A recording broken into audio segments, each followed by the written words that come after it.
ஒரு ஜென் ஞானி மலையை ஒட்டி சலசலத்து ஓடிக்கொண்டிருக்கும் நதிக்கரையோரத்தில் நின்று கொண்டு நிலவின் அழகையும் நட்சத்திரங்களின் மினுமினுப்பையும் கண்டு ஆனந்தமாக ரசித்துக் கொண்டிருந்தார்.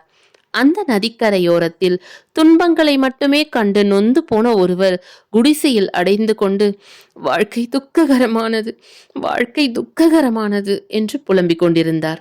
இதை கேட்ட ஞானி, இல்லையப்பா, வாழ்க்கை ஆனந்தமயமானது, குடிசையை விட்டு வெளியே வந்து பார், உனக்கு தெரியும் என்றார். துறவியின் பேச்சில் அவருக்கு நம்பிக்கை இல்லை.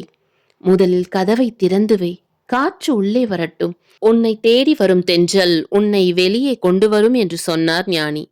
அதையும் அவர் கேட்கிற மாதிரி இல்லை. உடனே அந்த ஞானி, அடடே, ஆபத்து ஆபத்து, உன் குடிசையில் தீப்பிடித்து விட்டது என்று கத்தினார். குடிசை எரிகிறது என்றவுடன் பதறி அடித்துக் கொண்டு அவர் வெளியே ஓடி வந்தார். வந்தவரை பிடித்திழுத்து வானத்தை காட்டினார் ஜென் ஞானி. மேலே ஒளிரும் நிலவின் அழகையும் நட்சத்திரங்கள் மின்னுவதையும் அருகே சலனமற்று ஓடும் ஆற்றையும் கண்டு பரவசப்பட்டு நின்றார்.